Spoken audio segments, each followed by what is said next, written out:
Good afternoon, Kendra. Hello. How are you? Thank you for joining the Checkable Health podcast. It's great to have you. Yes, thanks for having me join. I'm excited to share our Yes. story. Wonderful. So, if you wouldn't mind, would you just start out telling us a little bit about your wonderful family that you have? Yes, certainly. So my name's Kendra. I'm married to my husband, Mitch, and we have 3 boys who are 7, 5, and 21 months. Busy. Yes, just a little bit. Yeah. That's awesome. And, with growing kids, as we all know, sickness does not stay away. They go to school, they go to daycare. And I know you in particular have a really unique story around strep. And, would love to know how often did your family get strep, and then kind of lead into your most recent strep story that you've had that maybe didn't go as planned, like a traditional strep visit would. Yeah, absolutely.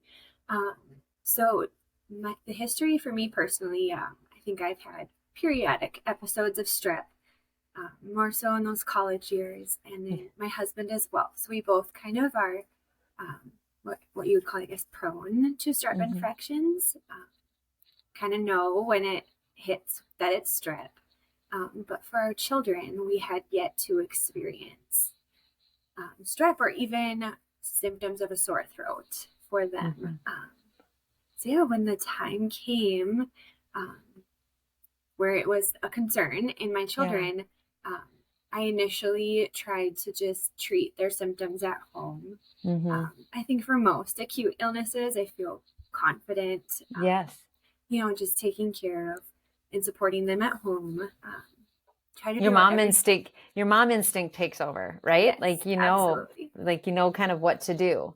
Yes. And, you kind of want to do as much as you can to avoid bringing them in to urgent care and taking that time, or bringing all 3 kids in when you have one child who's not feeling well, just to avoid that extra stress and time in the clinic.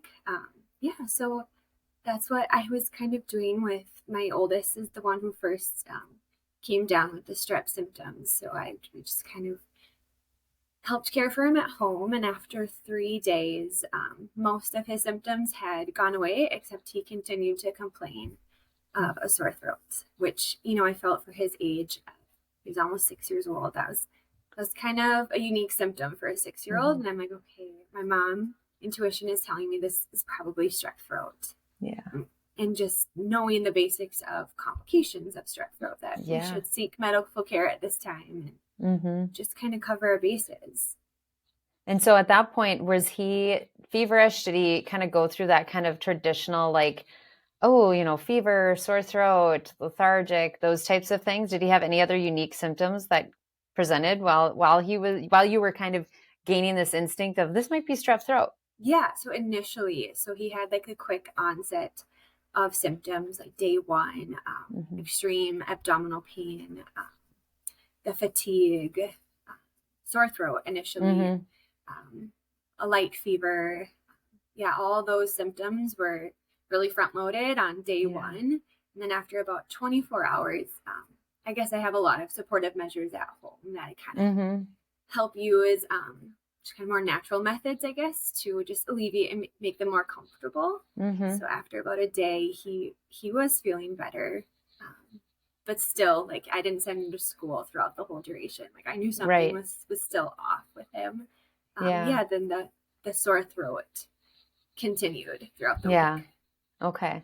And then when you mentioned it earlier too, I've got to pack up 3 kids to bring him to urgent care. And, as a parent, you want to try to do as much at home before you actually take that step to going into the doctor. Yes. And so at what point did you say, okay, I'm going to take this the next step, and I'm going to take him into the doctor? And I'm sure you had to lug all 3 with you. I mean, maybe all the other 2 boys, but so what was that experience like going to the doctor? Yeah. So once I decided it was time, of course it'd be ideal to not have to take all of my kids with, but that just doesn't always happen. And so when we arrived at the doctor, I explained the onset of symptoms and kind of the pattern he had throughout the week, and that he still had a sore throat, even though he was eating and drinking and acting normal, that it was still concerning that the sore throat was still there. Unfortunately, we we saw a pediatrician we had never seen before. So she was new for me and for my family. So she didn't really know like just how I handle acute illnesses with my children in general. So she just kind of looked Jack over briefly and decided that, well, he looks pretty good. I highly doubt that he has strep, so I'm not going to do a strep test, is what she told me. And I think, you know, in the moment I was quite overwhelmed, just like, oh, really? Okay, I disagree. But at the same time, I was taking care of a 6 and 4 and 6-month-old, I think, at the time. So I'm like, okay, you know, you're the doctor. I trust your opinion. Alrighty, we'll head home and we'll just keep it out. Yeah, keep supporting him. And so that's initially how it started. And then it just kind of progressed from there. And, you know, it just like, I think about being sent home with that instinct in you and that intuition as a mom, like, okay, like, you know, you want to probably scream, can you just test him so I don't have to be back here in 2 days or a week or whatever. But so after you got home, what were some of the things that started to transpire? Yeah. So he ended up continuing to get better day by day. But as he got better, then I got sick. And then, you know, the mom is kind of the last one to take care of herself. So it wasn't like a really severe case for me. I've experienced strep in the past. So like I was still functioning pretty good. But then my husband got sick. And it was pretty obvious for him, like, I have strep throat, you know, he had just so much pain. So he went into urgent care. They did a strep test. It was positive. So he went on antibiotics. And then I was like, okay, well, then I obviously have it too. At that point, you know, we were like, okay, well, Jack didn't have strep maybe. But then when my husband had confirmed strep, we were like, well, then I have it. So then I went to the urgent care to get started on antibiotics as well. So then we're third person. Now down with strep. And then, you know, we both get better. And then I think we're on week 3 now of this starting. And then my middle son starts to come down with the exact same symptoms that Jack had. And I'm like, oh, he obviously has strep. But I also knew that Jack had his well check coming up later in the week. So I was like, well, we'll just kind of support him at home. You know, day 1, he was pretty rough. And day 2, he was getting better. And I'm like, we'll just support him at home, because I didn't want to add like another doctor visit on top of everything. And he was getting better. So it's like, well, Jack got better too without antibiotics. So, you know, so fast forward then to Jack's well check. And then I brought my middle son with as well. And I just asked our pediatrician if she would look at Max, just to check him over. And she's like, well, he looks good too. I doubt he has strep throat. She's like, but his throat is a little raw, so we'll do the strep test. And at that point I said, because she said, we want to take care of it, because we don't want him to have complications if it's untreated strep. So I was like, well, should we check Jack out too? Because I'm pretty positive he's the one who started this. And at this point, it was 2.5 weeks after Jack presented symptoms of strep. So she ended up, she's like, well, we'll just check Max out today. And so I get a phone call a couple hours later. She's letting me know that Max is positive for strep. And that at this point, we also need to test Jack for strep. I'm like, okay. So now you're going back to the doctor again, with Jack. So this is your, what would we call it, your 4th or 5th visit to the doctor, right? Our fifth visit. Your 5th visit, because she wouldn't test him at that first with Max. Oh my goodness. So then we just ended up going to urgent care. It was on the weekend. You know, my mom I was like, well, he has, even though he's like healthy at this point, right? Like he was the one who started it. So I was pretty confident that it was going to be positive, and it was. So then we started Jack on antibiotics as well.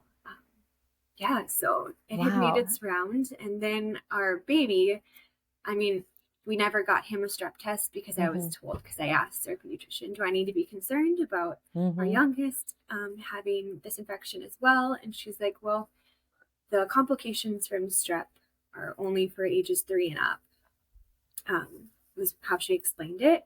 So even if he was to get strep, they wouldn't put him on antibiotics. Oh, but wow. I'm pretty positive that he did also get sick because he just sounded like he was so hoarse. Yeah. And irritable and, right. All the symptoms for what a baby would display. Right. Yeah. He got better too, but wow. So that was kind of the... That's crazy. That's crazy. I mean, when you think about just the side effects too, that Jack probably, could have potentially had without getting further treatment, right? Yes. Or being treated at all. Cause I'm sure over that time you saw other things presenting themselves. There's so many other things that happen out in the world when you go untreated for strep, and how it can progress into other areas of your body even. Well, so that had to have been scary. Yes. And he did end up having some concerns weeks later. Did he? Yeah. Do you mind telling us about those? Yes, certainly. So we had a medical emergency take place. My middle son has severe food allergies, and he ended up having an anaphylactic reaction. This would have been about the very beginning of January, so about 3 weeks after everyone was treated for strep. And this reaction was unknown. The cause was unknown. We don't believe it was from food. It was from he has some other health complications. Yeah. But my son, my oldest, was next to Max when it happened. And it was a very traumatic experience for all of us, but especially for Jack. He remembers like a past reaction that Max had had. So after this medical emergency happened, we really saw a behavioral shift for Jack. He was having just like hours of tantrums. Like they would go on for hours. Like one parent was with him, just trying to console him, calm him down. Nothing was helping. And it was starting to take over our entire day.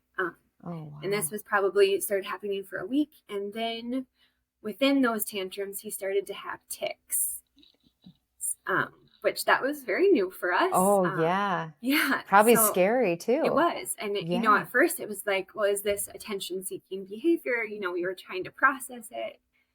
We were still kind of working through the medical emergency that took place. And after a few days, I'm like, this is not normal, and there's something more going on. And I kind of knew enough about the complications that could happen from strep, and through some Google searching, I was like, sure, this could be related. So I sent a message to our doctor, and she was quite concerned at that point as well, and said we need to make sure that his heart is okay. I think the term is called chorea, where it's one of the complications from strep being untreated. So yeah, we had to then go to a cardiologist and have an EKG and echo done. And then we also needed to see a neurologist after that. So add it to the list of additional appointments and money, money, all of that. Time off of work. Yes. I think our neurologist was in Grand Forks, so traveling and... Oh my goodness. Yeah. So thankfully, everything physically was okay. With him, there wasn't any complications. Would have been, obviously very difficult. Yes. But it took him months to kind of heal from that. Whatever, of course, we won't really know if it was directly related to strep. But that was a major concern if it was related to that for us. Absolutely. Yeah. And you think through those like moments of, you did everything you could as a parent. You followed your instinct. Yes. You're like, I believe this is strep. I want to get him treated.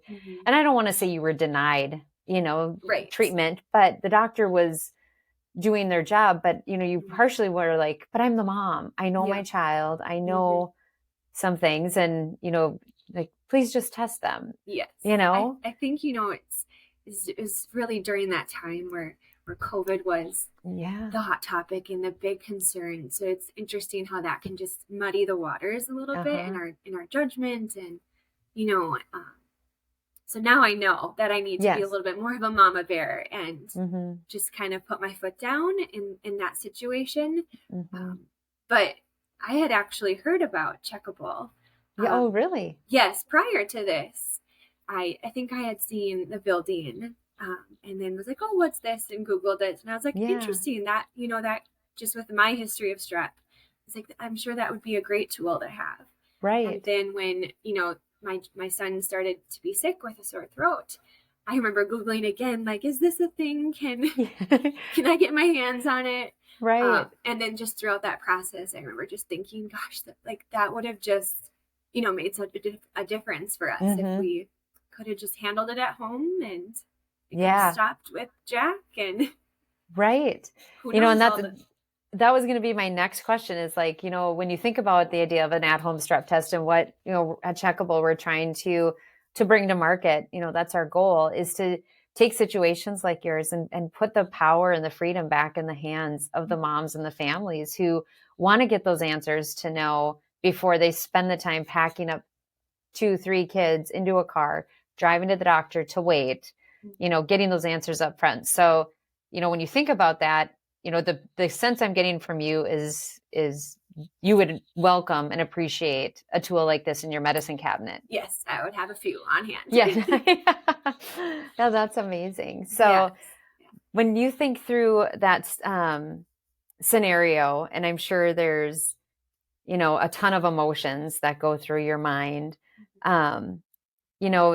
is there ever this feeling of like, I could describe that feeling that you had when your doctor was like, we'll wait, like wait it out. I don't think it's strep, whatever. I mean, I guess when you came back to the doctor, is the doctor kind of like, ooh, I'm sorry, I should have tested him? Yeah, I did. I remember when she said, I don't think it's strep, I'm not going to do a test. I think I was just really confused and I was not expecting that, especially because there can be complications from untreated strep. I didn't really understand why we wouldn't just do the strep test. Right. Yeah. And I think I wish I would have had more of a mama bear instinct in that moment to just say, no, we're going to do a strep test. I'm the one paying for it. Right. Yeah. So I wish I could go back in time and be a little bit more of an advocate, but obviously we can't do that. No. And you did everything you could. I mean, you did everything probably every mother would do, is especially having 2 other kids along with you at the same time where, I don't want to say you're getting rushed out of the clinic, but you're in the appointment and you're wanting answers and you're like, okay, the doctor's telling me what I need to hear, we'll move on. But I'm sure if you were to ask your doctor today, they would probably be like, yeah, I should have tested Jack and to see what, if it was or if it wasn't, just get the no answer to then also know how to further treat him if the symptoms persisted. Yes. And continued. After I got the phone call that we did need to test Jack, at that point, I did, I felt that our pediatrician did feel pretty bad about how the situation was playing out and that it could have been avoided. Yeah. It's one of those things, like, you can't go back. Nope. But how much it means even more, like, as a mom, to have tools in our toolbox at home to take care of our kids. I mean, yes, I think I'm always trying to think of ways or research or find ways that I can support my children at home so I'm not in those situations where, there's room for error. Right. Yeah. Triaging our children at home is something that I think we've learned over time. And even in the last few years, become even more accustomed to, because we kind of were avoiding going to the doctor during those COVID months.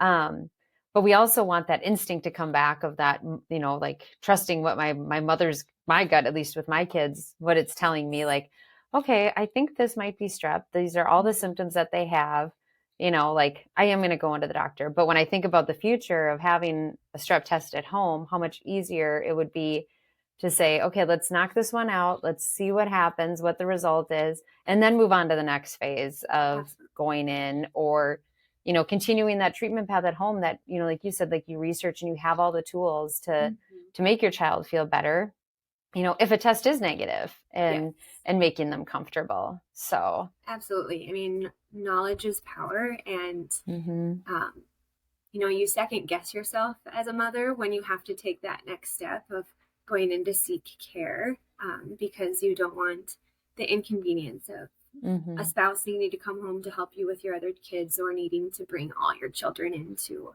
the urgent care. You second guess your instincts then, like, right. Oh, we can wait it out another day, or they'll be okay. But when you're working with an infection that can cause complications, and especially now that we have that information about how our son did with strep, we know that he could possibly face those same complications in the future with another strep infection. Yeah. We actually kind of just recently went through that, where my kiddos were kind of off and on complaining of a sore throat, but none of them were ill. They didn't have any real symptoms, and it was just, oh, my throat hurts. Drink some water, kind of see what happens. Right. And nothing really panned out, but I did see some random increases of irritability for Jack, and it's a little bit taken right back to last year, where are we going here again? Right. But also it had me thinking once again how wonderful having a strep test at home would be, because he wasn't actually ill, so I would feel incredibly silly bringing him into the clinic to get that answer. Yep. No, and you're the perfect example of a family that Checkable wants to help and wants to be there for, in scenarios like this, to be there for moms and help them be that chief medical officer again in their household, because they always are. It never goes away, right? But to give you, the tools again to have that freedom to diagnose your child at home, and then, with the companion app that we'll even have with telehealth, to talk to a medical expert, or, a doctor or nurse practitioner, to have them read the result, to know, okay, how should we help Jack? And what is that treatment plan for him if he does or does not have strep? To make sure you feel good in, okay, I have answers now, right? Yes. And doing it from the comforts of your home, and not having to lug your three beautiful boys out the door. Yeah. So I'm so excited for when that time will come. We'll have that extra tool in our toolbox. Oh, yeah. Well, we're excited as well and can't wait. And we really appreciate you sharing your story with us today. It's so powerful, and I think such a great example of how moms do the best that they can and put their family first. But how, we really do need to have our medical providers listen to moms and their instinct, because, we know our kids and we know our families. And you also brought up the point too about putting yourself on the back burner, when your throat started to get sore, and then Mitch started to get a sore throat. And, that's the other thing, is how do we give moms the power back to take care of themselves as well? Yes. And make sure they can stay healthy for their families. Yeah. So that's a whole nother side to it. Yeah. It would be a lot less hassle for mom to take care of herself. Be able to do a strep test at home as well. Oh, well, thank you so much, Kendra. We really appreciate it. And thank you for sharing our story. I'm glad to hear your family's feeling healthy and everything, and thriving right now. So thank you for your time. Yeah. Thank you for giving me the opportunity to share our story. You're welcome.